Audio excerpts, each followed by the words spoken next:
Di panggung geopolitik global yang kian dinamis dan sulit ditebak, pertahanan sebuah bangsa tidak lagi hanya diukur dari seberapa banyak jumlah personil atau seberapa canggih teknologi yang dibelinya. Ukuran sesungguhnya dari kedaulatan adalah kemandirian. Membeli senjata dari luar negeri mungkin memberikan solusi instan, namun ketergantungan pada rantai pasok global adalah kerentanan yang tersembunyi. Sejarah telah berkali-kali memberikan pelajaran pahit. Embargo, restriksi politik, dan fluktuasi ekonomi dapat melumpuhkan kekuatan tempur suatu negara dalam semalam jika seluruh jantung pertahanannya bergantung pada kiriman dari luar. Oleh karena itu, pergeseran paradigma dari pembeli menjadi produsen bukan sekedar pilihan ekonomi, melainkan sebuah keharusan strategis. Urat nadi pertahanan, suku cadang lokal. Seringkali kita terpaku pada megahnya jet tempur atau kapal selam, namun lupa bahwa keberlangsungan mereka bergantung pada hal-hal kecil, suku cadang. Produksi lokal suku cadang adalah langkah awal yang krusial. Efisiensi waktu, tidak perlu lagi menunggu berbulan-bulan untuk sebuah skrup atau sensor dari negara produsen. Efisiensi biaya, mengurangi beban devisa negara secara signifikan. Keamanan data, memastikan tidak ada pintu belakang atau backdoor pada sistem elektronik yang kita gunakan. Transformasi industri pertahanan dalam negeri. Kemajuan pengadaan alutsista tanpa impor menandai era baru di mana teknokrat dan industri strategis dalam negeri mulai mengambil kemudi. Dari pengembangan kendaraan taktis, kapal cepat rudal, hingga pesawat tanpa awak atau UAV, Indonesia sedang membuktikan bahwa Made in Indonesia bukan sekedar label, melainkan jaminan kualitas yang lahir dari kebutuhan medan yang spesifik. Kedaulatan tidak bisa dibeli dengan kwitansi impor, ia harus ditempa di bengkel-bengkel dan pabrik-pabrik anak bangsa sendiri. Kemandirian industri pertahanan menjadi salah satu agenda strategis pemerintah di bawah kepemimpinan Presiden Prabowo Subianto. Meski capaian menuju kemandirian penuh produksi alat utama sistem persenjataan atau alutsista tanpa impor masih menghadapi tantangan struktural, sejumlah kemajuan signifikan telah dicapai, terutama pada kategori alutsista yang telah dikuasai sepenuhnya teknologinya oleh industri dalam negeri. Upaya tersebut sejalan dengan amanat Undang-Undang Nomor 16 Tahun 2012 tentang Industri Pertahanan, yang menegaskan bahwa pemenuhan kebutuhan alutsista TNI dan Polri harus mengutamakan produksi dalam negeri, serta diperkuat oleh berbagai kebijakan turunan seperti Peraturan Presiden tentang Kebijakan Umum Pertahanan Negara dan penguatan ekosistem industri pertahanan nasional. Untuk pengadaan tanpa impor, kita sudah mulai dari alutsista yang kita kuasai penuh teknologinya. Contohnya senapan, amunisi, kapal patroli, dan kendaraan taktis seperti Maung atau Anoa. Itu sudah mayoritas buatan kita sendiri, jelas pengamat intelijen Ridwan Habib. Sektor senjata ringan seperti pistol, senapan serbu, dan amunisi kaliber kecil merupakan contoh utama.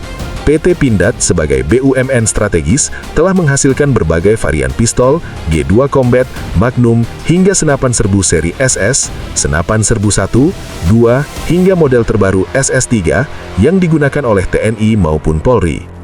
Kebijakan Kementerian Pertahanan dan Kepolisian sejak beberapa tahun terakhir menegaskan agar kebutuhan senjata ringan standar dipenuhi dari produksi dalam negeri selama spesifikasinya terpenuhi. Hasilnya, pengadaan pistol dan senapan serbu untuk prajurit TNI atau Polri tidak lagi bergantung pada impor. Bahkan untuk kategori munisi kecil 5,56 mm, 7,62 mm, dan 9 mm, Pindad telah meningkatkan kapasitas produksinya secara signifikan. Pada tahun 2020, Pindad mampu memproduksi hingga 400 juta butir peluru per tahun, naik dari 225 juta butir tahun sebelumnya. Untuk suku cadang, kita sudah jauh lebih mandiri. Pesawat, kapal, dan tank kita sekarang banyak yang jeroannya atau suku cadangnya sudah diproduksi oleh industri dalam negeri maupun UMKM mitra defense.id. Kita tidak mau lagi kalau ada alat rusak, harus nunggu kiriman baut atau komponen kecil dari luar negeri berbulan-bulan, katanya. Kapasitas ini terus ditingkatkan dengan modernisasi pabrik, ditargetkan mencapai 600 juta butir per tahun, agar dapat memenuhi seluruh kebutuhan TNI dan Polri dan mengurangi harga satuan peluru. Pemerintah turut mendorong peningkatan kapasitas ini, antara lain dengan investasi penggantian mesin-mesin produksi munisi yang sudah tua, demi efisiensi dan penurunan biaya. Selain senjata dan amunisi, produksi suku cadang lokal untuk perawatan alutsista juga menunjukkan kemajuan. Tetapi tantangannya tinggal di komponen kunci seperti mesin jet atau sensor elektronik tingkat tinggi. Nah, kebijakan kita sekarang, kalaupun harus impor, mereka wajib kerjasama dengan pabrik suku cadangnya di sini, jelasnya. Jadi, targetnya bukan cuma beli barangnya, tapi kuasai rantai pasoknya. Kita sedang bangun ekosistem, supaya ke depan kalau ada situasi darurat, pertahanan kita tidak bisa dimatikan lewat sanksi suku cadang oleh negara lain, ucapnya. Berbagai komponen senjata, kendaraan tempur, kapal dan pesawat mulai dibuat di dalam negeri melalui sinergi BUMN dan industri swasta nasional. Sinergi antara BUMN dan industri swasta nasional menjadi kunci penguatan ekosistem ini. Sejumlah perusahaan swasta kini berperan aktif sebagai pemasok komponen, suku cadang presisi, hingga alutsista pendukung. Salah satu contoh menonjol adalah PT Nanggala Kencana Rekatama Indonesia atau PT NKRI. Perusahaan swasta nasional ini telah memperoleh lisensi resmi dari Kementerian Pertahanan untuk memproduksi komponen senjata dan amunisi, serta suku cadang presisi bagi pesawat, kapal, dan kendaraan taktis.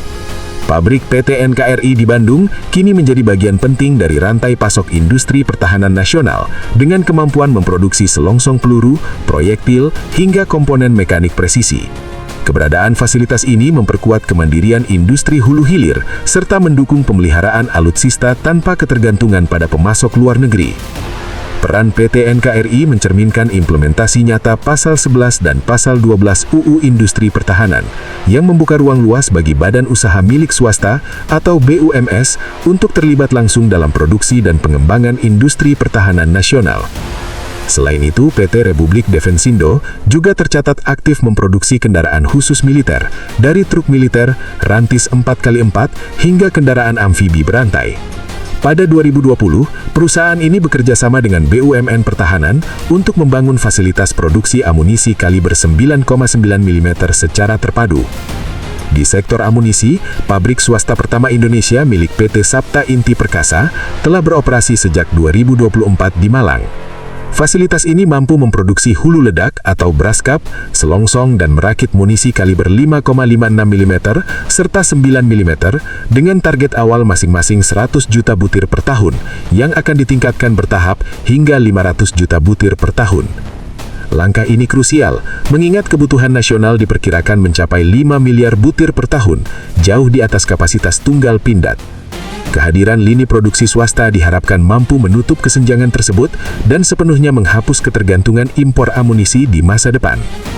Tren serupa juga terlihat pada produksi suku cadang kendaraan tempur, kapal patroli, drone, hingga sistem elektronik seperti Remote Control Weapon Station yang telah digunakan oleh Kementerian Pertahanan. Secara keseluruhan, kemajuan ini menandai pergeseran strategis. Sejumlah item krusial seperti senjata ringan, munisi, dan komponen tertentu kini 100% diproduksi di dalam negeri, sehingga anggaran pengadaan tidak lagi mengalir ke luar negeri. Lebih dari itu, Indonesia secara bertahap membangun kedaulatan rantai pasok pertahanan, sebuah fondasi penting bagi ketahanan nasional dalam jangka panjang.